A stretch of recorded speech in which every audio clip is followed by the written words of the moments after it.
Welcome to the Deep Dive. Today, we're heading somewhere, well, maybe unexpected for wine lovers.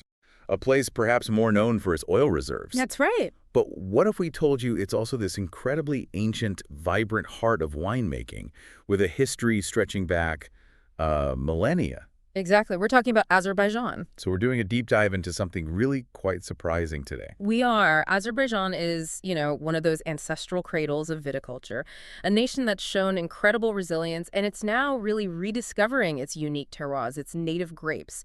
This is basically a complete analysis from a sommelier's viewpoint. We'll explore its history, its incredibly diverse terroir, the key grapes, winemaking today, the styles, food pairings, and its place in the market. Is a real look into the soul of this Caucasus nation's wines. Right, so our mission today is to unpack all of that thing, the rich history, the diverse land, those unique grapes, and what looks like a really exciting future for Azerbaijani wine. We want to give you that shortcut to being well-informed, packed with surprising facts and insights. We've looked at historical records, archaeological finds, modern analysis, the whole picture. Okay, let's get into it. When we think of the oldest wine regions, our minds usually jump straight to places like Italy, maybe France. Standard reaction. Yeah. But here's where this story gets, well, really interesting. Because Azerbaijan, it has a very strong claim as one of the world's truly primordial territories for wine. We're talking a history that spans over 7 millennia. 7 millennia? Yeah. It's right there at the beginning. The evidence is pretty compelling. Archaeology, particularly from sites like Gada in western Azerbaijan, has unearthed things like fossilized grape seeds. The actual seeds. Actual seeds, yeah. Yeah. And rudimentary presses, and maybe most importantly, these large clay amphorae buried underground. They're called kup. Kup, like the Georgian Kieveri. Exactly like them. Very similar tradition. And dating suggests winemaking there goes back at least 8,000 years to the Chalcolithic period. So Azerbaijan is slap bang in the middle of the Caucasus region, which is widely recognized now as the epicenter of grape domestication, the place where Vitis vinifera likely originated. So this isn't just like an old tradition they picked up. It's potentially where it started. It's certainly one of the absolute birthplaces, truly ancient. Now, how did its unique position influence this legacy over time? That's what I was wondering. Its location seems key. Absolutely crucial. Azerbaijan sits right at this crossroads, between east and west, a natural meeting point, and that famous Silk Road. It ran right through Azerbaijani territory, so it wasn't just for silk and spices. Wine travel, too. Definitely. It was a channel for new grape varieties coming in, for sharing winemaking techniques going out. Azeri wine became quite a prized commodity traded between different cultures. And then you have the layers of history, the empires, Persians, Romans, Arabs, go sometimes with restrictions on alcohol, Ottomans, and then the Russians in the 19th century. They all left their mark, introducing new grapes, new methods. Right, a real melting pot of influences. Which brings us, maybe less romantically, to the 20th century and the Soviet period. Oh, okay. How did that change things? Because that must have been a massive shift. Huge. If we connect this to the bigger picture, the Soviet era just dramatically reshaped the whole industry. From 1920 to 1991, it was all about collectivization, nationalization. The focus shifted entirely to large-scale mass production. Volume was king, meeting the needs of the huge Soviet market. So quality probably suffered. Massively. Quality and uniqueness went out the window. Those interesting native grape varieties, mostly neglected. They weren't seen as productive enough for the system. Instead, they pushed high-yield international grapes, things like Orkatsiteli, which you also find in Georgia. And of course, being behind the Iron Curtain meant limited access to global winemaking innovations. It was quite isolating. That sounds like a really challenging time for anyone trying to make, fine wine. Yeah. What happened after 91, after independence? Was there a recovery? Oh, absolutely. A significant renaissance, really. Post-independence has seen a profound transformation. Privatization kicked in, leading to new producers, often smaller, more quality-focused. There's been this rediscovery, this reevaluation of the diverse terroirs, especially in the mountains and near the Caspian Sea. People realizing what they had again. Exactly. And investing in modern tech, stainless steel, temperature control, different kinds of oak barrels. But crucially, a massive effort to valorize those indigenous grapes again, replanting them, researching them, a real drive for quality. Okay, so let's talk about that terroir. You mentioned it's incredibly diverse. What makes it so special for growing grapes? It really is remarkably varied. I mean, geographically and climatically, you get everything from semi-arid zones to subtropical areas near the coast, and then continental temperate climates up in the mountains. The greater and lesser Caucasus Mountains are just hugely influential. They create countless microclimates, altitude, the direction slopes face, sun exposure, it all varies. Different little pockets everywhere. Precisely. And then you've got the Caspian Sea on the other side, acting as a moderator. It smooths out temperature extremes near the coast, adds a bit of humidity. And one key thing, especially in some of the higher or more continental areas, is this big swing between day and night temperatures, what we call a diurnal range. Right, I've heard of that. That's good for the grapes. Very good. It helps the grapes hang on to their natural acidity while they ripen, and it really helps develop aromatic complexity. You get freshness and flavor. It sounds like the land itself is just a complex character in this whole wine story. What about the ground itself? The soils? Equally diverse. A real tapestry underfoot. You find significant areas of clay, which is great for water retention and tends to give wines more body and tannin. Then there's limestone, excellent drainage, often associated with good acidity and minerality in wines.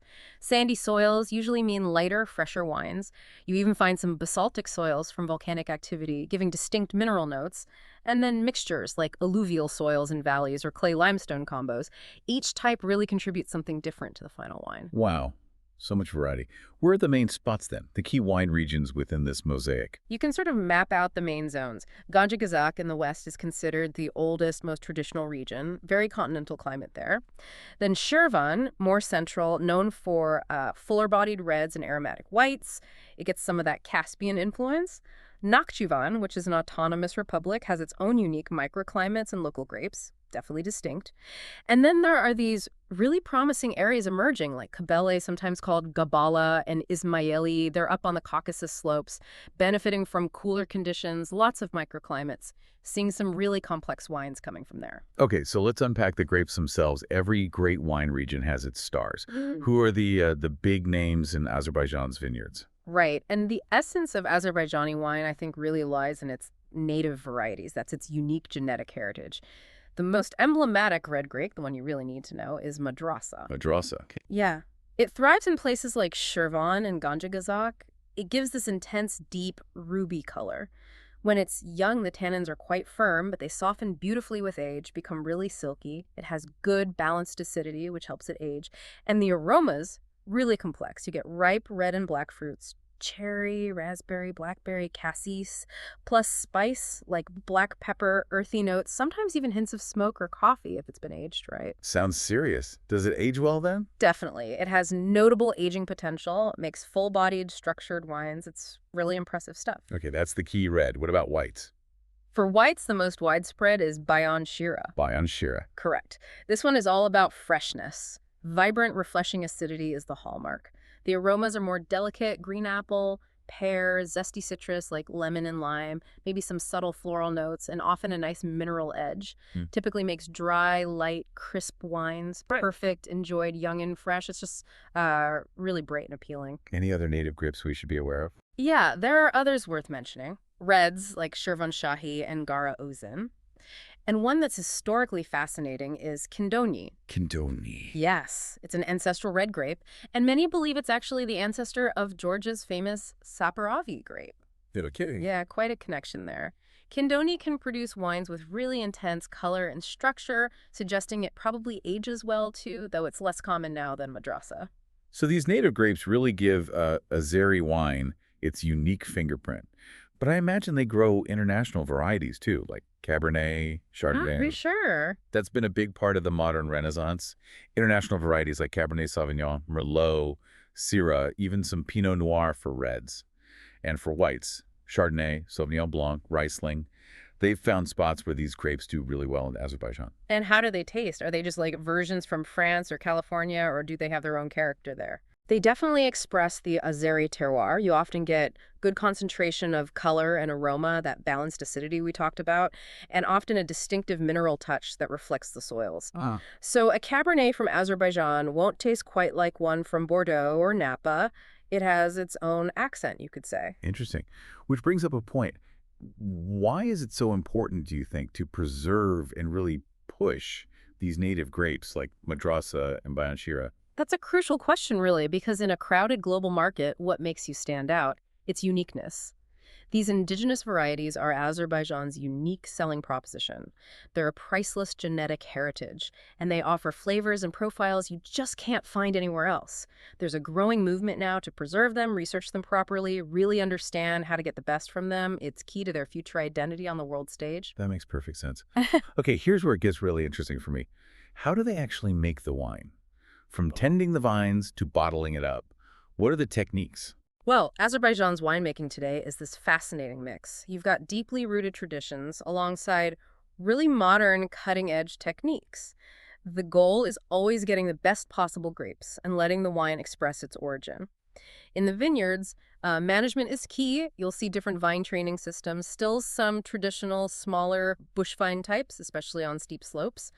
But newer vineyards mostly use modern espalier systems of vines trained on wires, better sun, better airflow, easier to manage. And they manage the yield. How many grapes per vine? Absolutely. Pruning carefully and controlling the yield, how many grape bunches they leave on the vine, is essential. It concentrates the vine's energy into fewer grapes, so you get more intense sugars, acids, flavors, tannins, all the good stuff. Right. Quality over quantity again. Exactly. And there's a growing trend towards more sustainable farming, too, using fewer synthetic pesticides, that sort of thing, integrated pest management. And irrigation, given the climate can be dry, they use drip irrigation pretty strategically in some areas just to make sure the grapes ripen properly, but without wasting water. Then comes the harvest. Getting the timing right must be critical. Absolutely crucial. They're constantly checking sugar levels, acidity, pH, and what they call phenolic ripeness, basically. Are the skins and seeds ripe? Harvest can be manual, especially for top wines or on difficult terrain, but they use mechanical harvesting too. And in the winery, what happens there? Okay, so for red wines, the main goal is extracting color, tannins, and aromas from the skins.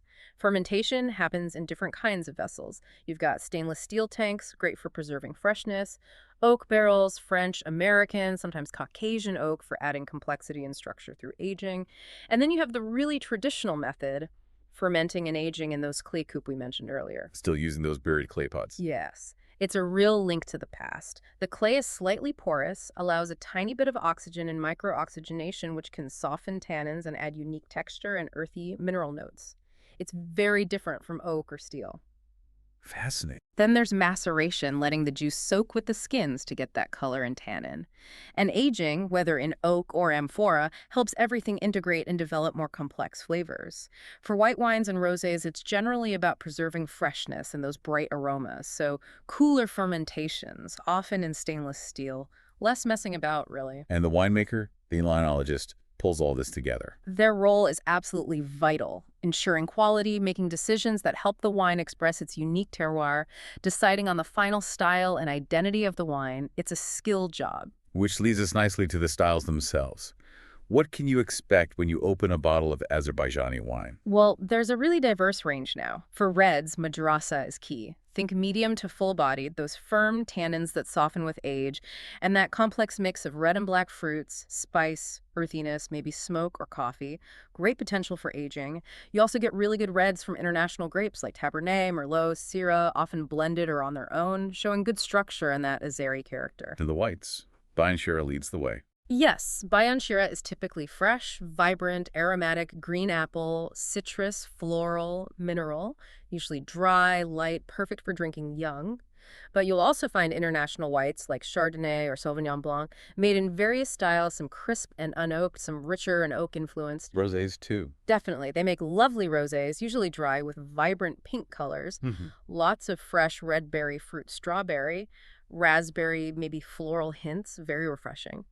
And there's even some potential being explored for quality sparkling wines and some unique sweet wine styles, though maybe in smaller quantities for now. Sounds like a lot to explore. And of course, no deep dive into wine is complete without talking food. What kind of Azerbaijani dishes pair well with these wines? Well, Azerbaijani cuisine is fantastic. It's this rich tapestry, blending influences from the Middle East, the Caucasus, even Eastern Europe. It's a perfect territory for wine pairing. What are the key elements? Lots of lamb, beef, poultry. Rice is central thinkplav. Plenty of fresh vegetables, fruits like pomegranate, nuts like walnuts. Yogurt is used a lot too. And the spices are wonderful cumin, saffron, cinnamon, mint, coriander. Cooking often involves grilling, like kebabs, those amazing plovs, and slow-cooked stews where flavors really meld. Sounds delicious. So how do the wines match up? There are some really natural pairings. What's fascinating is how well the local wines work with the local food. It's like they evolve together. So classic pairings. For those richer meat dishes, lamb kebabs, spiced stews, plov, you want a robust red. Madrasa is brilliant here. Its tannins cut through the richness of the meat, and its complex flavors complement the spices.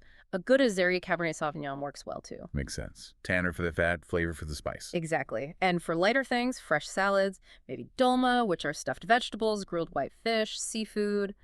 Then the freshness of Bayan Shira or a crisp rosé is perfect. Their acidity just cleanses the palate. Any specific killer pairings? Well, a hearty spiced lamb stew with an aged madrasa would be pretty special. Or grilled fish with lemon and herbs alongside a chilled Bayan Shira, fantastic.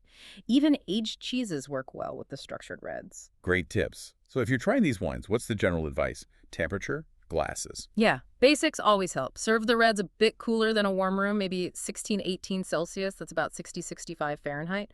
Whites and rosés definitely need a chill, say 8, 12 Celsius or 46, 54 Fahrenheit.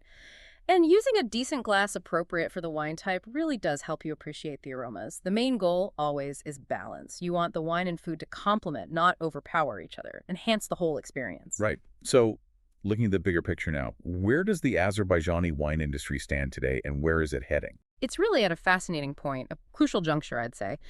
Poised for significant growth and hopefully more international recognition. Domestically, people are drinking more local wine and they're becoming more discerning, looking for quality. Exports are still relatively early stage, but they're strategically targeting nearby markets and also those niche global markets where people appreciate unique native grapes. Are there specific producers leading the charge? Yeah, you have a mix. There are historic names like Goigel Winery, which dates back to 1860, incredible history there. But also a lot of dynamic, modern wineries that have emerged or been revitalized post-independence. Names like Aznar, Savalon Fireland Vineyards, Ganja Winery, Ismaili Winery. They're all really focused on pushing quality upwards. That sounds really positive. But it must be tough competing globally. What are the main hurdles they face? It's definitely challenging. Building a strong national brand, a clear image for Azerbaijani wine internationally that takes strategic marketing and time. Getting effective distribution into key markets is another hurdle. And frankly, overcoming some outdated perceptions or just lack of awareness about the quality potential. Plus, unlike France or Italy, they don't currently have a widely recognized formal appellation system that guarantees origin and style on a global level, which can be a barrier for some consumers. So how do they overcome that? How do they really cement their place on the world wine map? Well, focusing on that unique quality, especially from native grapes, is number one. But another huge asset they have is enotourism potential. Wine tourism. Exactly. Developing wine routes, offering winery tours and tastings, showcasing the history, especially those ancient cup cellars. That offers a unique cultural experience you can't get just anywhere. It helps build the brand from the ground up directly with consumers. That makes a lot of sense. So pulling it all together, what's the final verdict on the future of Azeri wine? Look, the outlook is genuinely promising. It's driven by ongoing innovation, increasing investment, and crucially, that commitment to their own unique grapes. By focusing on authenticity and quality, Azerbaijan has a real shot at carving out a significant niche for itself. It offers something different, something rooted in incredible history, a truly rich and genuine alternative in the vast world of wine. It's been quite a journey today. We've gone from ancient clay pots buried in the earth and Silk Road trading routes right up to modern wineries, explored these incredibly diverse landscapes shaped by mountains and sea, and got a taste of unique grapes like Madrasa and Bayan Shira. Indeed. And Azerbaijani wine, I think, is more than just a drink. It's really a testament to the resilience of the people there and the amazing ability of this unique land to produce exceptional things. It's part of a precious global heritage, really. It invites you to explore, and it offers a genuinely singular experience, both sensorially and culturally. Absolutely. So here's a final thought for you, our listeners. As you continue exploring the world of wine, maybe think about how many other hidden gems like Azerbaijan might be out there, waiting to be discovered, telling stories just as rich, just as ancient. What other fascinating traditions and terroirs are reflecting the soul of their land in a glass, just waiting for you to uncover them?